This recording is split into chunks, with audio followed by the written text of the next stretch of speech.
I was the most infamous little troublemaker in town. Climbing roofs and setting off firecrackers in outhouses were basically my specialties. But somehow I ended up with a fair-skinned, good-looking, well-mannered husband and quiet, gentle in-laws. Life got more boring by the day.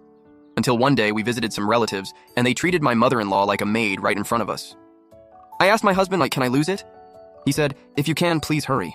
Great, my battlefield had finally arrived.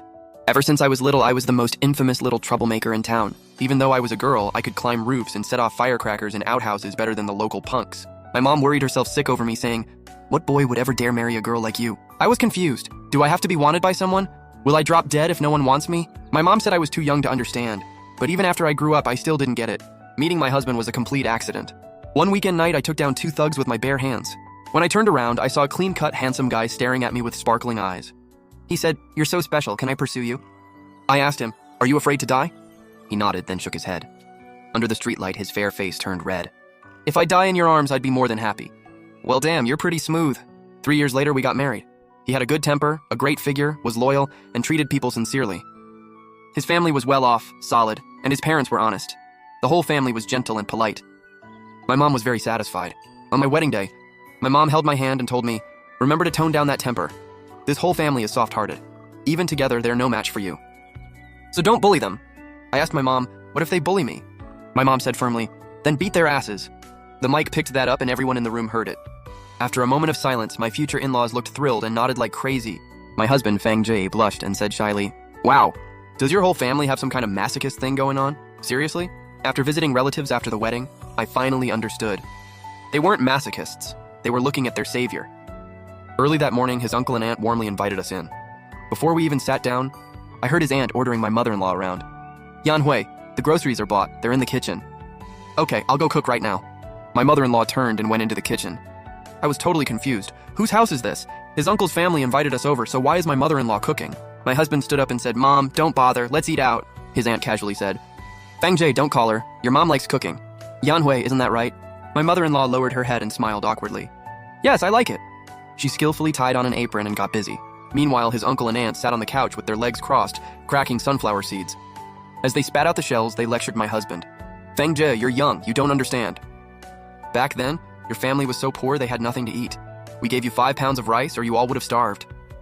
Your mom feels guilty, so she's cooking on her own. If you stop her, aren't you embarrassing your own mother?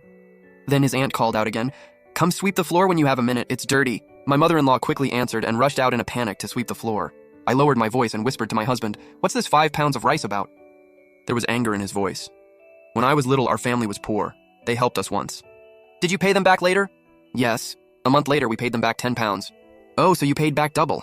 I glanced at my silent father-in-law and his uncle laughing smugly and thought, what they paid back probably wasn't just rice. It was their family's backbone, too. At noon, the whole table of food was ready. Everyone sat down, but my mother-in-law still hadn't left the kitchen. Don't mind her, his aunt said. She likes cleaning everything up before eating. Let's eat first. My husband sat there stiffly and didn't reach for his chopsticks. My father-in-law forced a smile and didn't move either. His uncle's face darkened. What? Second brother, are you not giving me any respect? My father-in-law wasn't good with words. After a long pause, he finally said, we're not hungry yet. Let's wait for Yan Hui. His aunt rolled her eyes and said sarcastically, sister-in-law, stop cleaning. If you don't come out, no one at this table can eat. My mother-in-law panicked and quickly replied, almost done. Xiaojia, you all eat first. Don't let Ran go hungry. His aunt raised an eyebrow. See that, Fang Jie? I can't even get your mom to come out. If you still don't eat, are you making your uncle starve with you? My husband's eyes turned red, but he couldn't say a word. His hand was gripping the chopstick so hard it turned pale. Now I understood. Basically, a quiet dad, a weak mom, Fang Jie who couldn't win an argument, and a bunch of nightmare relatives. Maybe he had once fought back for his mom, but it didn't end well. Over time, it became the situation in front of us. I asked him, would you mind if I went crazy? My husband said, if you can, please hurry. I raised my hand and flipped the whole table. Eat, that's all you know. Even if the sky fell, it still wouldn't shut your mouth. You're shoving food in like you're scared you'll miss a free meal.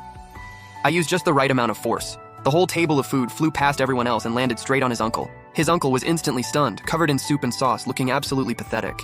Then I grabbed his aunt by the collar and slapped her back and forth. The feudal era is long dead.